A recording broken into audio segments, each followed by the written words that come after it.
ఎంత ఇస్తున్నావు, లేకపోతే శనగలు కానీ ఇలాంటి అపరాలు చాలా ఉన్నాయి, వీటికి ఏమి ఇస్తున్నావు? నేను దగ్గర ఒక 31 ఐటమ్స్ ఇచ్చాను. ఏ ముఖ్యమంత్రి అయినా సరే ఫండమెంటల్గా చేయాల్సిన పని, ఒక విపత్తు వచ్చినప్పుడు ప్రజల్ని కాన్ఫిడెన్స్లోకి తీసుకోవాలి, ప్రజల్లో ఒక చైతన్యం కలిగించాలి, ఒక నమ్మకం, ఒక భరోసా కల్పించాలి. భరోసా అంటే ఏంటి? నేనున్నానని భరోసా ఇవ్వాలి. ముఖ్యమంత్రి అంటే ఒక బాధ్యత, అంతేగాని దోపిడీ కాదు. ఈరోజు ఏం జరిగింది ఇప్పుడుగానే అడుగుతున్నా, ఎన్ని లక్షల ఎకరాలు నష్టమైందో చెప్పమని అడుగుతున్నాను ఈ ప్రభుత్వాన్ని. 15 జిల్లాలు, శ్రీకాకుళం జిల్లా నుంచి మీరు చూస్తే కడాన్, నెల్లూరు, చిత్తూరు వరకు మొత్తం నష్టపోయారు. వాళ్ళు నష్టపోయిన తర్వాత ఏ జిల్లాలో ఎంత పంట నష్టపోయారో ఇంతవరకు చెప్పలేదు. కడాన్ ఇలాంటివి వచ్చినప్పుడు నేచురల్ కెలామిటీ, దీనికంటే పెద్ద కెలామిటీ ఉండదు నేచురల్ కెలామిటీ అన్నప్పుడు. ఇది ఒక నేషనల్ కెలామిటీ వచ్చినప్పుడు, ఇంత పెద్ద కెలామిటీ వచ్చినప్పుడు, విపత్తు వచ్చినప్పుడు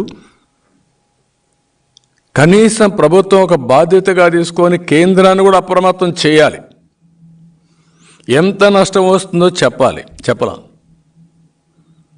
నేను అందుకే లెటర్ కూడా రాశాను, దీన్ని జాతీయ విపత్తుగా డిక్లేర్ చేయండి, మీరు కూడా సహకరించండి, ఎక్కడ లేని నష్టం జరిగింది అని చాలా స్పష్టంగా నేను అడిగాను. ఇప్పటికి మీరు చూస్తే నిన్న నాకు ఆశ్చర్యం వేస్తుంది, ఎంత బాధితారాహిత్యం అంటే, చేతగాంతనం అంటే. వీళ్ళు ఇచ్చింది 3,711 కోట్ల రూపాయల నష్టం అని ఇస్తారు.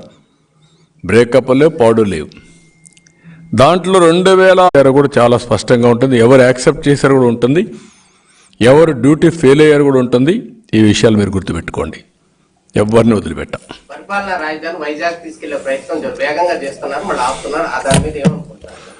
అన్ని చెత్త పనులే కదా. ఏదైనా ఒక మంచి పని ఉందా?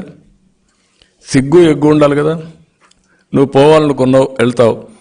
ఎవడైనా ఒప్పుకుంటాడంటే 500 కోట్ల రూపాయలు రిషికొండలో మీ తాత జాగీర్. అది నేను అడుగుతున్న స్ట్రైట్ క్వశ్చన్.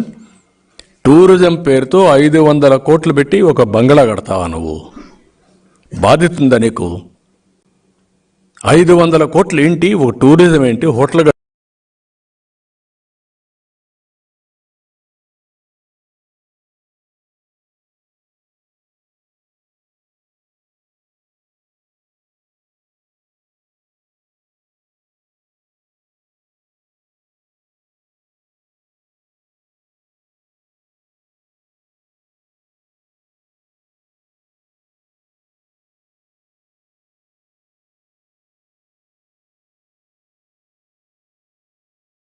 అంటే కట్టాలి కదా.